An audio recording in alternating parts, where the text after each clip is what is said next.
Ginger Island has been my favorite update so far. There are large amounts of content to get through, and sometimes it can be super difficult to keep track of everything. I've put together a few guides to help you successfully complete our beloved island. There are plenty of golden walnuts to get, and my goodness, is it a task and a half to just find out where all of them are hidden. But don't worry, Lily's got ya. Here's a lovely guide to finding all of the golden walnuts. As soon as you land on Ginger Island, you will see Leo in a tree. When he sees you, he will get a fright and run away. Simply follow him to his little house. On the way, you will find your first golden walnut just sitting in a bush. Make sure to get it and give it to the parrot in his little hut. This will start your journey of finding many more golden walnuts. The next one is actually right in Leo's hut. Just hit this tree with an axe a few times and you'll get another walnut. I actually missed this one and only got it much later in my playthrough. Before the entrance to his hut, there's actually a hidden pathway over here that leads you to a little puzzle. Just don't forget to grab the golden walnut at the bottom over here. To solve this puzzle, you will have to find gem birds on any day that it's raining on Ginger Island. They will drop a random gem and you will have to place it on the appropriate place. If you found the gem bird at the northern part of the island, you will place it at the northern pedestal. You will be rewarded with 5 golden walnuts. Just find all of the gem birds and you're good to go. You can also get 3 golden walnuts by planting a banana tree and bringing a single banana and placing it on this altar. A cute gorilla will appear and give you golden walnuts. To get a banana tree, crack open a few golden coconuts at Clint the blacksmith. You will find golden coconuts by shaking trees around Ginger Island. You can also get a single golden walnut from cracking open golden coconuts. You will find plenty of golden walnuts hidden in the ground. Anything that looks suspicious will probably give you a golden walnut. Just hit it with your hoe, just like that, another walnut. There is also a hidden entrance over here that will help you get another walnut. You can also fish in the water to the left for a surprise. There is a hidden path to this tree and will allow you to find another golden walnut. I already got this one and can't seem to find the footage, but there is a golden walnut here, I promise. And the last one for this area, there's a golden walnut between 2 trees. Just hoe between the green.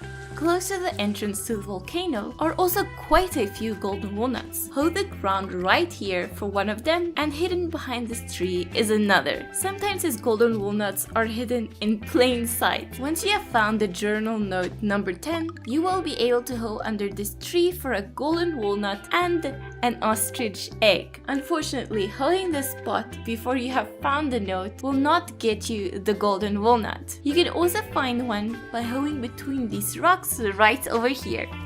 In front of Professor Snail's tent, you'll find a rough patch of dirt. Naturally, there's a golden walnut here. To the left of the volcano entrance, there's a hidden path that will eventually lead you to a golden walnut just sitting there on a bush. Another easy one to get that is very well hidden.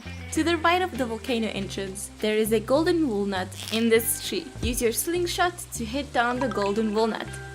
Entering the volcano, you will see a large pool of lava. You can simply use your watering can on the lava to create a bridge. There are so many golden walnuts in the volcano, so let's get started. If you go all the way to the left by making a long bridge, you will find an exit that will lead you to 2 golden walnuts. You should also try and fish in this water for a surprise. Let's go back into the volcano for some more golden walnuts.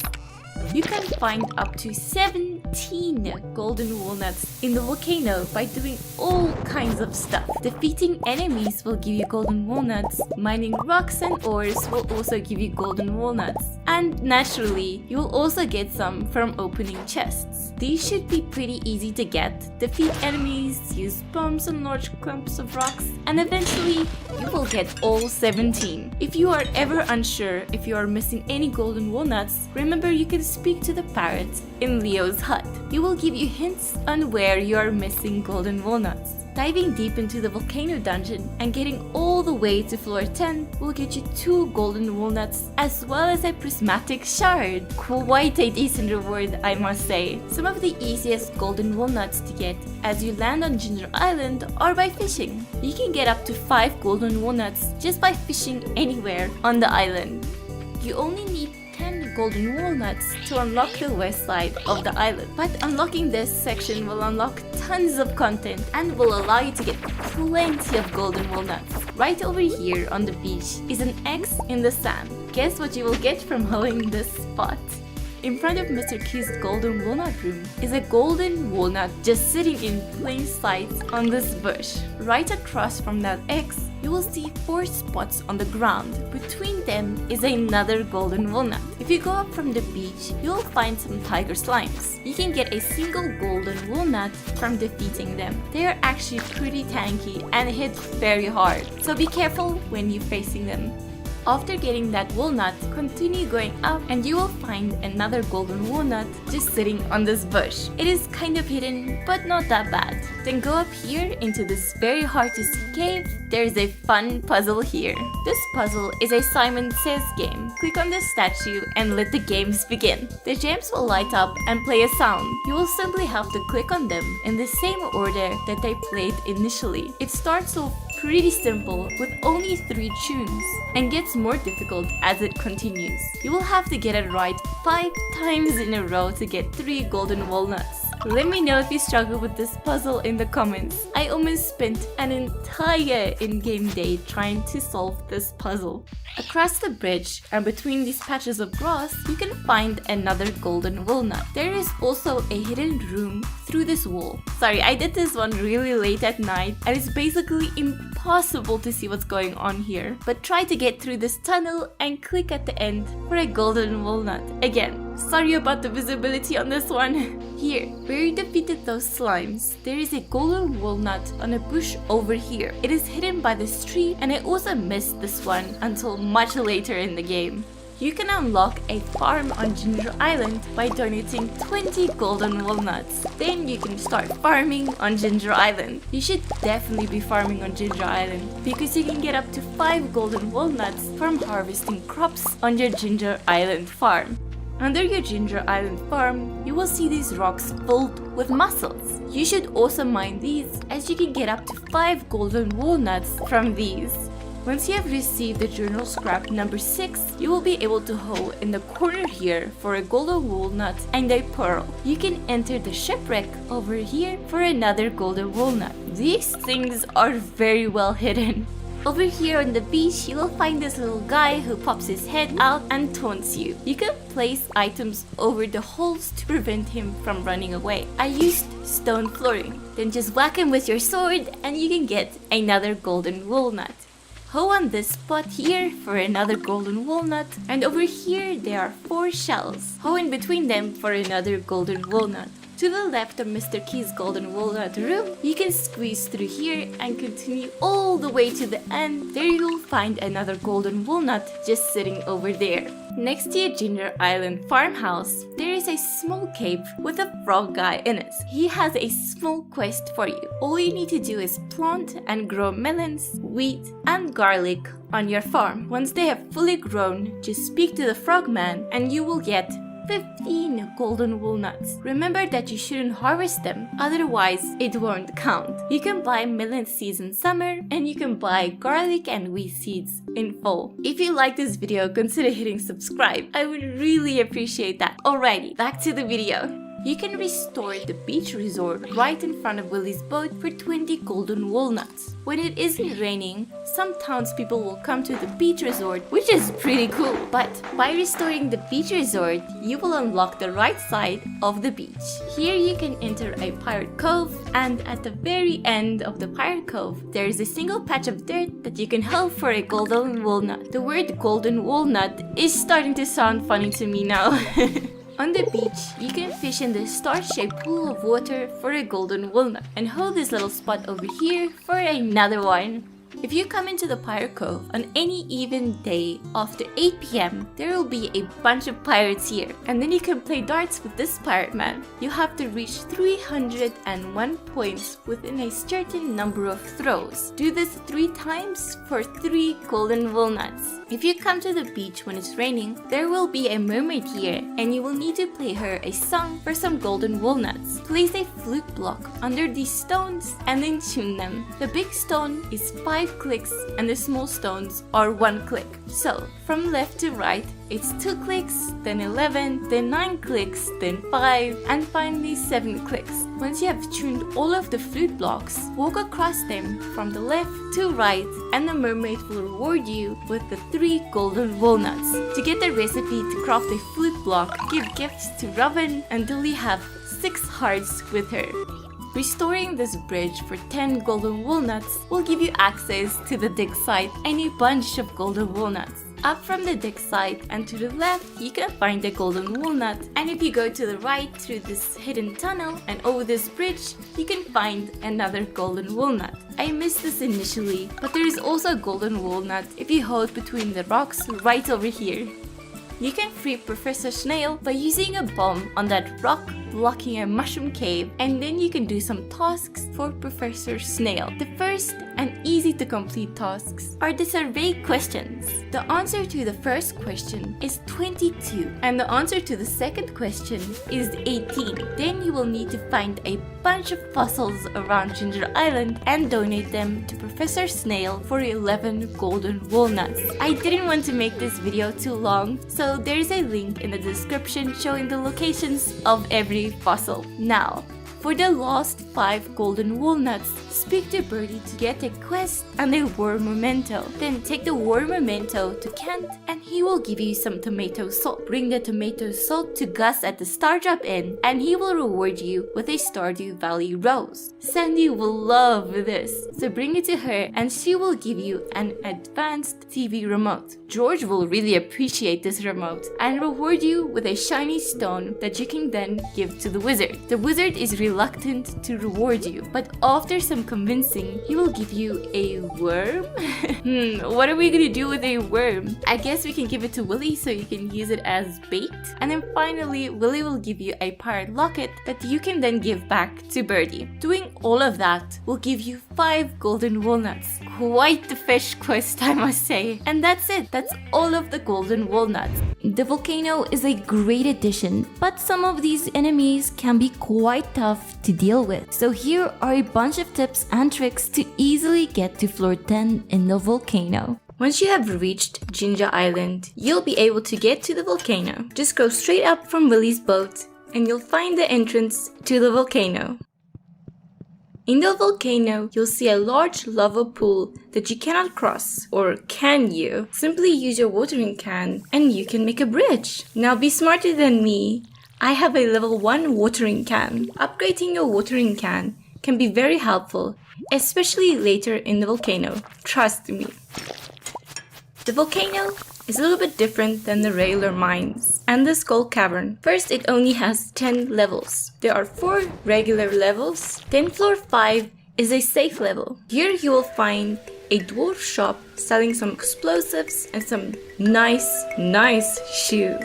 If you have 5 golden walnuts, you can unlock a hole to get back to the entrance as well. This really helped me, but I wouldn't really recommend it. It is also important to note that there is no instant way out of the volcano. So if you're on floor 4, you will have to run back through every exit until you get back to the main entrance. Then you will find another 4 regular levels. And then finally on floor 10, you will have completed the volcano and found the forge. Here you can do all kinds of cool things. Subscribe so you don't miss my full forge guide. After reaching floor 10, you can exit this way and unlock the door at the entrance of the volcano. That means you do not have to do all 10 levels every time you want to access the forge in the future. In the volcano, there is a new resource, the Cinder Shard. You can either find these by killing monsters or from hitting these Cinder Shard rocks. Try and get as many as you can. You will need them for the forge. In the volcano, you will find some brand new monsters. Probably the first monster you will see is the tiger slime. They're basically like normal slimes. They are just very tanky and really pack a punch. It will be much easier if you have a galaxy sword. These guys don't drop anything special, but they do have a chance to drop a golden walnut. Next, you'll probably see a magma sprite. These guys behave very similar to bats or ghosts, and they aren't that hard to kill. They do have decent health and can quickly overwhelm you if there's more than one, so just be alert and you'll be fine. These guys are good to farm for cinder shards as they often drop them. Now you'll find the magma sprite's older brother, the magma sparker. These guys are basically a bat with a charged attack. They're very annoying to deal with and can do some real damage. It can be difficult to time your attacks, just make sure to not lose vision of these guys. Now this guy gave me a surprise when I first saw him, the lava lurk. This guy hides in the lava and comes up to shoot you with fireballs. You can kill them if they are 2 tiles away from you and they are not under lava. And for the dwarvish sentry, you will mostly find these guys after hitting these chest-like things. They're not really a problem. Very low damage and health. They usually drop pretty nice stuff like gems and even prismatic shards. The last enemy worth noting is the hothead. These guys aren't really hard to kill. Just remember that once they die or they're low health, they will explode. So keep your distance. You need to get to floor 10 in a single day to unlock the forge. This is a little challenging because you don't save any progress in the volcano. If you do not make it to floor 10, you will have to start back from floor 1 on the next day. So the easiest way to get to floor 10 is to speedrun it. I would suggest eating food that would give you some movement speed. I used spicy eel, but coffee is just as good. Just run past all the enemies, only kill who is needed. Sometimes a door will require you to solve a simple puzzle by pressing some pressure plates before a door is unlocked. The enemies in here can do a lot of damage, and there are plenty of them, so please remember to bring enough food. I recommend cheese for health and coffee for speed. Keep an eye out for chests in the volcano. They have a chance to drop some very rare things such as a new sword that rivals even the galaxy sword and an ostrich egg. With the addition of the forge on Ginger Island, more creative builds have become a thing. Here I have a full guide on how the forge works and what the best enchantments are to use. You can add enchants to tools and weapons. It costs a single prismatic shard and 20 cinder shards. The enchant will be applied randomly to your tool or weapon, so hopefully you get the one you want without too many attempts. Let's get started with the axe. There are currently 4 different options to upgrade your axe. The efficient enchant will make your axe cost no energy. This upgrade is kind of cool, but this late into the game, I don't really think it's needed. Some of the other options are much better. Then we have the powerful enchant. This will make your axe strong and make it slightly faster to chop down trees. It doesn't seem to make much of a difference for regular trees, but it does save you some time when trying to get hardwood in the secret woods. Shaving is an interesting one. It will increase the amount of wood you get per tree. After some testing, I noticed that the regular axe usually gives 21 pieces of wood, and with the shaving enchant, you'll get an average of 24 pieces of wood. And we all know how much wood you need in the endgame, with how many kegs and stuff you will need. So the shaving option is quite decent.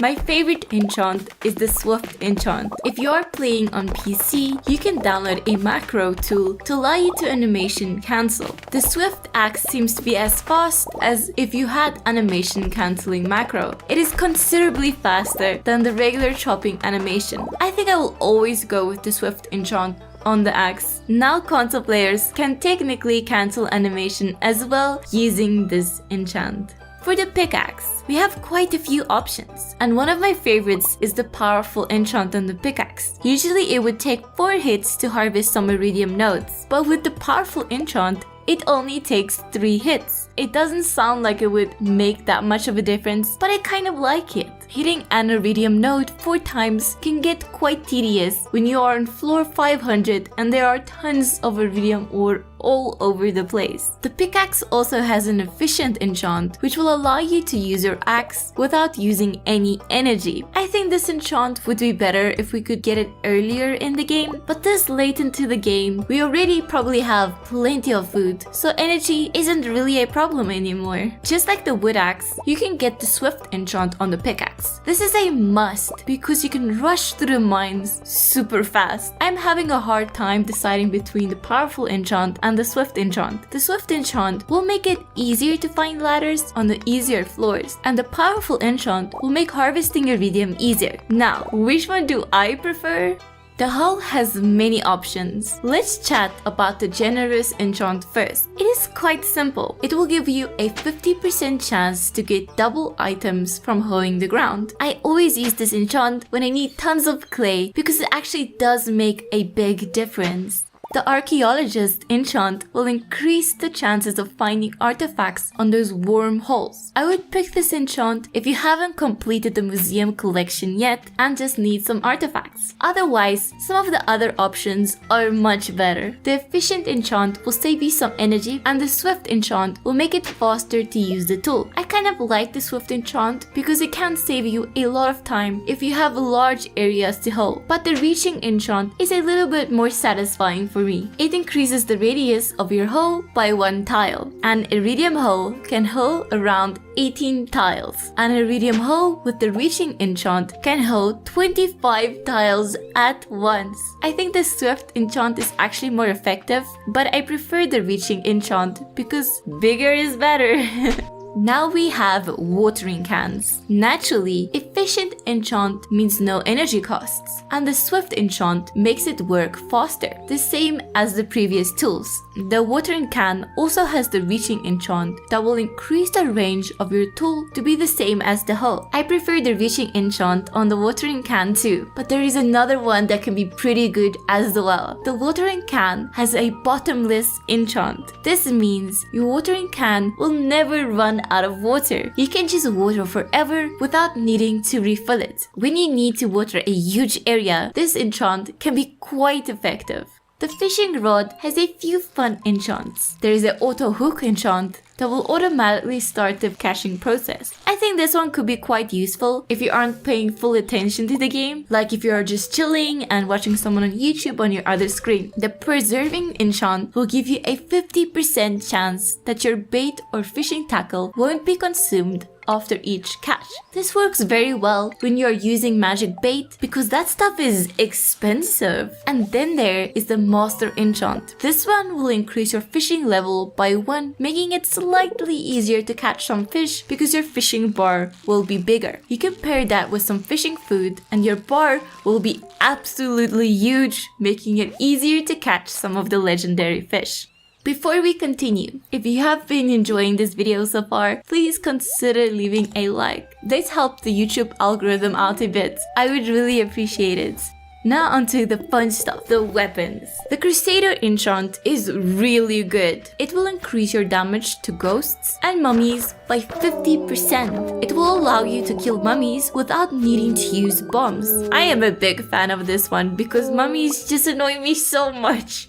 The Bug Killer enchant increases your damage to all bugs by 100%. It will also allow you to kill those armored bugs that are usually fully immune to damage. Not a bad option, but it isn't that useful as there aren't many bugs in the Skull Cavern. I think it would help in the dangerous regular mines though. The Vampirism enchant. This is my favorite enchant on this list. Every time you defeat an enemy, there is a 9% chance that you will heal 9% of the enemy's maximum health. If you kill a slime with 400 health, you can heal 36 health. It doesn't sound like much, but it can quickly add up. The Artful enchant reduces the cooldown of all your special moves. This is probably the best enchant for the hammer because the hammer's special move can basically one-shot most of the enemies. And with a reduced cooldown, the Skull Cavern has no chance. There is one more enchant. It's called the Haymaker. But yeah, it just allows you to get more fiber when hitting weeds with your weapon. So it's not that great. The enchants that increase your damage are just much better. You can also enhance your weapons using precious gems. Amethysts increase the knockback by 1, aquamarines increase the crit chance by 4.6%. Emeralds increase your weapon speed, jades increase the critical damage by 10%, rubies increases your overall damage on your weapons, and the topaz increases the defense bonus that you get from your weapons. You can enhance a weapon up to 3 times, and you can mix and match as you want. The first enhance will cost 10 cinder shards, the second 15, and the third will cost you 20 cinder shards. And lastly, the forge allows you to combine 2 rings together to make a single improved ring. Unfortunately, you cannot combine 2 of the same rings together. You can get some really strong combinations. I usually combine an iridium band with some other fun ring like a maple ring or the luck ring. Combining rings will cost you 20 cinder shards. You can also combine 2 weapons together. The combined weapon will keep the stats of the first weapon, but it will take the appearance of the second weapon. If you really like a look of a certain weapon, but want the damage of an infinity blade, then this is for you. And of course, you can turn a galaxy weapon into an infinity weapon by combining 3 galaxy souls and a specific galaxy weapon. These weapons are insanely powerful, and everyone needs at least 1 infinity weapon. I love ostriches. They are so adorable and are actually much better than chickens. But their eggs are also really hard to find. So here is how you can get your very own ostrich. The first step is getting the ostrich egg. All you need to do is play and do other stuff on Ginger Island until you get the journal note number 10. It will then show you where to find your first ostrich egg. It's right over here under this tree. That was pretty easy, right? Unfortunately, getting the ostrich egg incubator is much more adventurous. First, you will need to restore this bridge by donating 10 golden walnuts. Then you will get access to the dig site. There are a bunch of golden walnuts here, but what we are interested in is this rock blocking a mushroom cave. You won't be able to destroy this with your axe. Only bombs work. So just bring a bomb and free Professor Snail. After freeing him, he will give you a speech about how thankful he is for saving him. And of course, he will give you a big task. Find a bunch of ancient fossils for him around Ginger Island. Finding all of the fossils will get you a ton of golden walnuts and the recipe to make an ostrich egg incubator. The first fossil is pretty easy to find, the mummified frog. All you need to do is go to the east side of the island close to Leo's hut. Just whack the leaves with your sword or scythe, and after a few days, you will get a mummified frog. The drop rate isn't that low. I even got 2 mummified frogs on the single run, so you shouldn't struggle finding this fossil.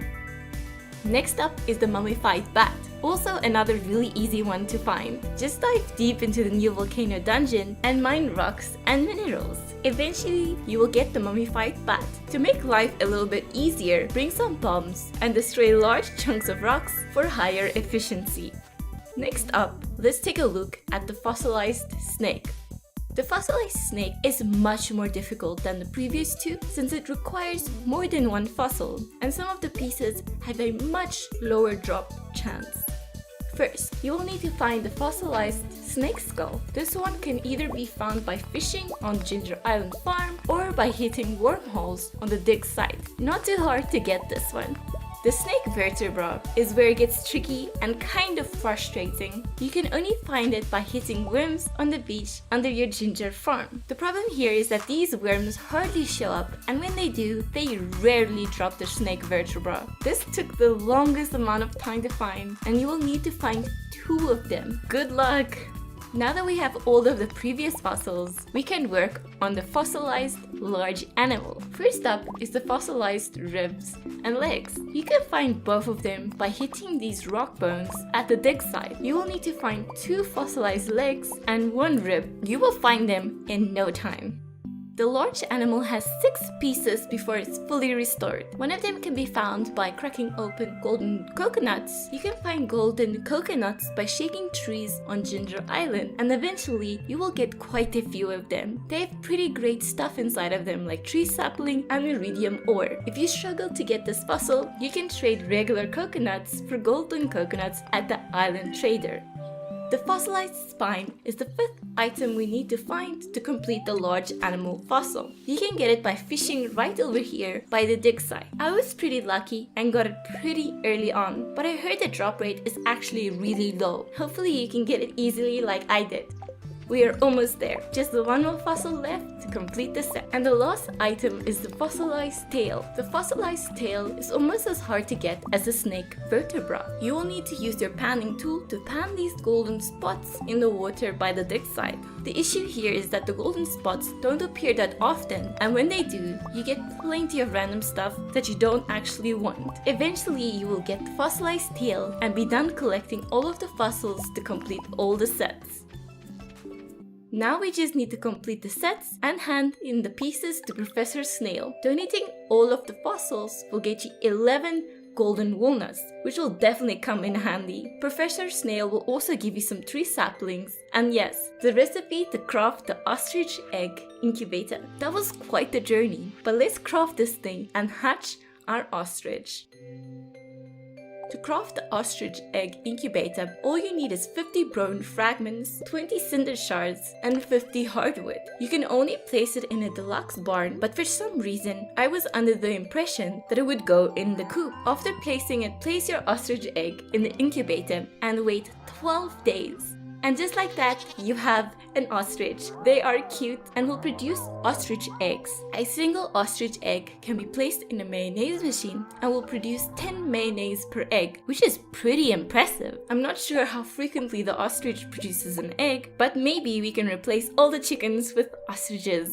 Now that we went through the volcano, the forge, and how to get all of the golden walnuts, here is how you can easily make some passive gold by only setting up everything once. Making tons of money in Stardew Valley is always fun. Of course, you could fill up your entire farm with tons of ancient fruit or star fruit and then turn them into wine. But what if we could make about 250,000 gold every 4 days with ease? It just takes some initial setup and then you won't have to do anything except for harvest and make 250,000 every 4 days. I am pretty sure we all know that fairy rose honey is pretty profitable. I mean, when you have the artisan profession, each jar of honey will sell for 925 gold. But there will always be one big problem with honey. The most profitable honey only comes from fairy roses, which can only grow during fall. And then during the rest of the seasons, your bee houses are producing unprofitable, boring honey. Well, Ginger Island is our savior in this. On Ginger Island, you can place a ton of bee houses and they will continue to produce flower honey forever, no matter the season. And of course, we will be going for fairy rose honey for the big honey profits. Bee houses are actually quite expensive to craft. They require 40 wood, 1 iron bar, and 8 coal, and a single serving of maple syrup. I just bought all of the coal and iron that I needed from Clint, but if you don't have 17 million gold like I do, you can farm for coal and iron or pretty easily in the regular mine. I made a video on how to farm coal if you want to check that out. Maple syrup is actually the toughest one to get here, but there is a way to get tons of the stuff pretty easily. Step 1 is to get as many maple seeds as you can and plant them in the desert. Yes, you can actually plant trees in the desert and they will grow like normal, and the desert is actually the perfect place to plant them because there is so much open free space here for us to use. Planting and growing trees always seemed like a little random to me. Some of them grow and some of them just don't. So I always make sure to use tree fertilizer whenever I want to grow some trees. Tree fertilizer is pretty cheap to craft as it only costs 5 fiber and 5 stone. So I just always make them when I need them. They help the trees grow faster, and any planted tree seed will grow if you use tree fertilizer on them. Once all your trees are fully grown and ready to be milked, you'll need some tappers. I know there's a new and improved heavy tapper, but farming for radioactive ore is too much of a pain for me. So I will just go with the regular old tappers. They need 2 copper and 40 wood to craft. As you can probably deduce so far, we are going to need a ton of wood. I think I crafted about 350 bee houses and over 100 tappers. If you are low on wood, you could also plant a bunch of trees on the desert and just chop them down. Or you can buy some wood from Robin. After a couple of days, your maple syrup will be ready and you can start crafting some bee houses. Let's head over to Ginger Island and build our honey empire there. Now we just need some fairy rose seeds. You can buy them at Pierre's store for 200 gold each. They're only sold in full, but I bought Pierre's missing stock list from Mr. Keith's Walnut store. So now Pierre stocks all seeds no matter what the season is.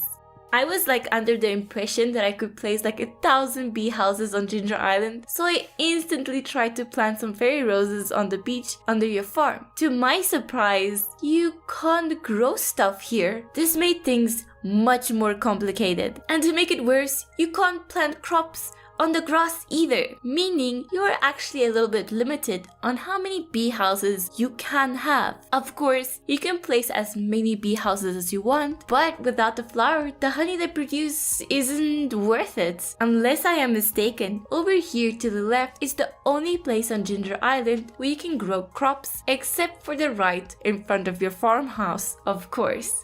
Here on the patches of dirt is the only place where you can grow crops. It seemed like a very small space, but I wasn't ready to give up just yet. So I tried my best to plant as many fairy roses as I could and place as many bee houses within their range as I could.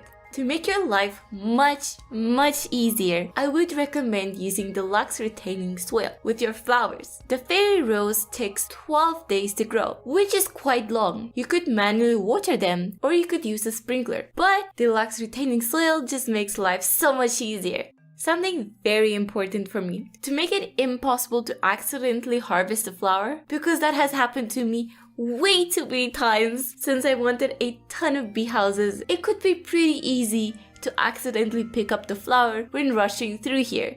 I think I did pretty well, but I know there's a more optimal way to place these bee houses. I managed to fit just under 300 bee houses in this small space, and most of them are in range of the flowers. My favorite bee house layout looks like this. I know that you can accidentally harvest the flower here, but I just like how it looks and it's very symmetrical, and to me it just looks pleasing to the eye. Alrighty, that is everything you need to know to get a ton of bee houses on your Ginger Island farm. Every 4 days, all of these bee houses will produce fairy rose honey that sell for 950 gold each. Let's harvest all of these and see how much money we can make. I will admit that this layout I ended with is kind of like a maze. Navigating around it isn't that great and these bushes really do get in the way, but I'm sure after I've harvested these a few times, it will get easier and I would be able to harvest all of these bee houses much faster. Being able to do it fast is important because there are many other fun things we need to do in Stardew Valley. Alright, I ended up with 289 fairy rose honey. Unfortunately, some of my bee houses were not in range of a flower and produced regular honey. So there are definitely some improvements that can be made. I also had a bad placement of one of my flowers and accidentally harvested it, which wasn't ideal. But we managed to make close to 280,000 gold. That is actually impressive. I forgot about this spot here. You can also grow crops here, and that means you can have a flower honey set up here. It's not that big, but every bit counts. And that is all that I have for you guys today. If you enjoyed the video, leave a like and subscribe too. I will see you guys in the next video.